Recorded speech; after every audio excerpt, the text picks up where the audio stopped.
Итак, всем привет! Практически закончил я сборку самолета ZOHD Dart 250G. И сейчас маленько расскажу о процессе сборки, о том, с чем я столкнулся в процессе сборки, какие были подводные камни и о технических решениях, которые я использовал при сборке этого самолета. Итак, поднимаем крышку, видим следующую картину. Как в первом видео я показывал, камеру расположил в носовой части, точнее записывающий блок камеры. На него я наклеил вот такой радиатор, потому что греется он прилично. Дальше. Батарейки сюда. Полетный контроллер, опять же, PixRacer. Закрепил сюда, по центру площадки, где он и предполагается крепление полетного контроллера. Единственное, что я его сдвинул к корме, для того, чтобы у меня влезли вот такая сборка литий-ионных аккумуляторов.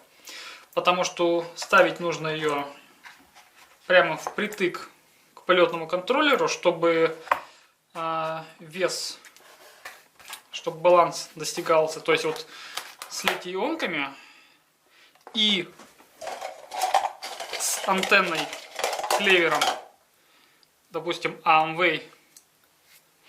Вообще я планирую использовать Lollipop, она полегче, но вот с антенной Amway и вот с этими самыми аккумуляторами я попадаю в идеальную развесовку по штатным точкам.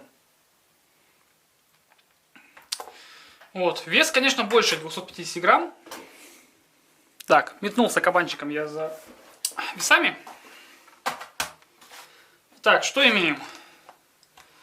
Голый вес тушки. Так, не голый вес тушки. Вес самолета с антенной и литий-ионной сборкой 342 грамма. Вот, такой вес самолета получился с литий-ионками. Литий-ионки весят 143 грамма. Так, сам самолет полностью в сборе 191 грамм. Видно? Видно. Нет, не видно. Вот, 193 грамма. С аккумуляторами вот такими вот. Аккумуляторы говно, не покупайте их никогда. Фирмы ZOPPOWER. Фирма ZOPPOWER говно.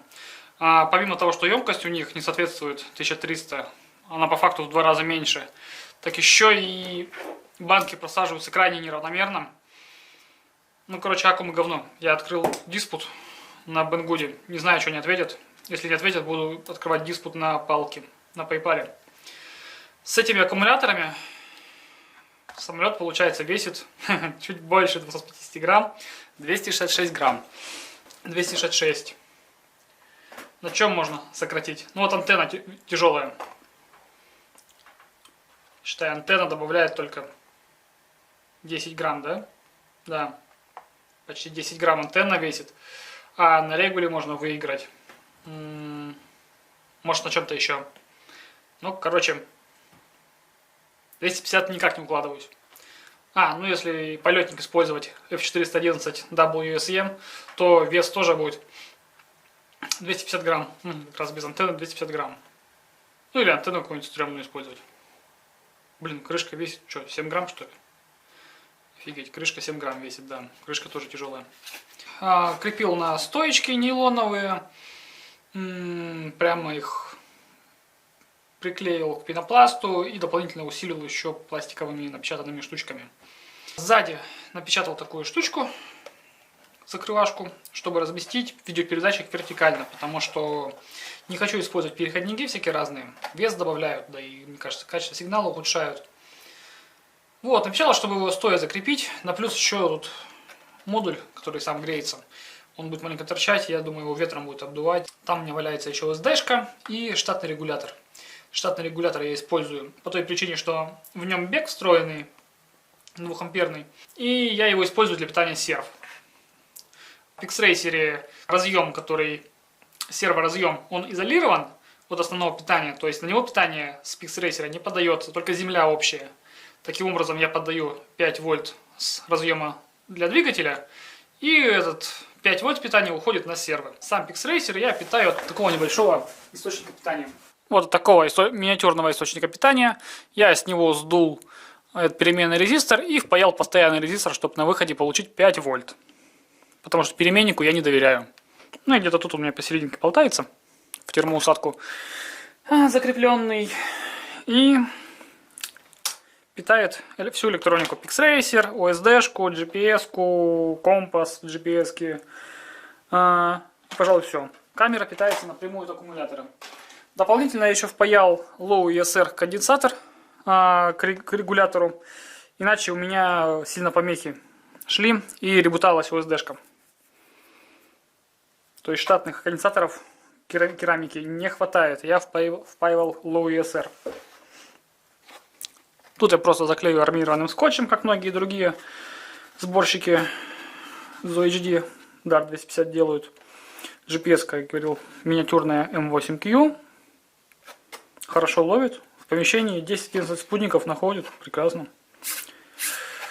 Так, что тут внизу? Сервы у меня стандартные используются. Ничего не менял. Приемник D8 какой-то там. Старый FrSky. Мне так еще не пришел R9, точнее его даже Banggood не отправил. Достали они меня.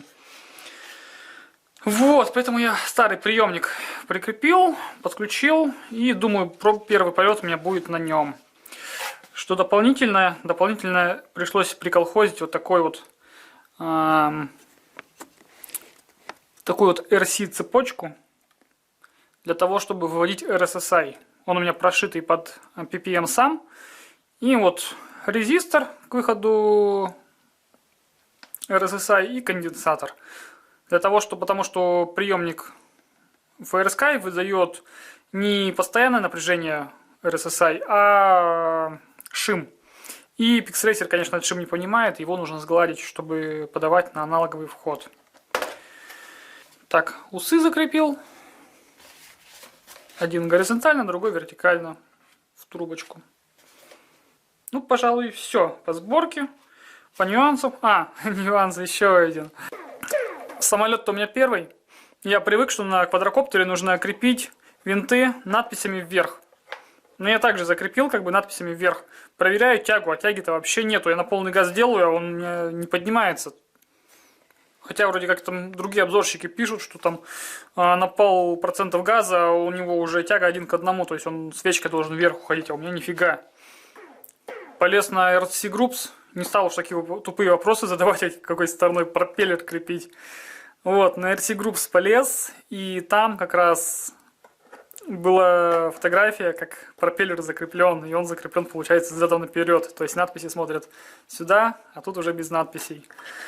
Вот, я закрепил, проверил, все, тяга огонь, действительно на 0,5% газа он уже отрывается от земли, поэтому я думаю, все будет огонь.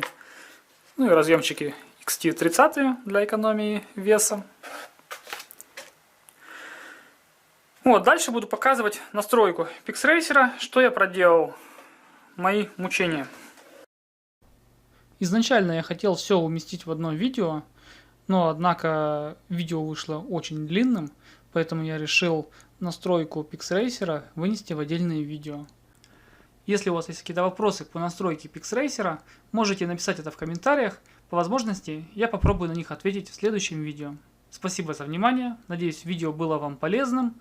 До встречи на следующем видео, где я буду показывать, как прошивается и настраивается PixRacer.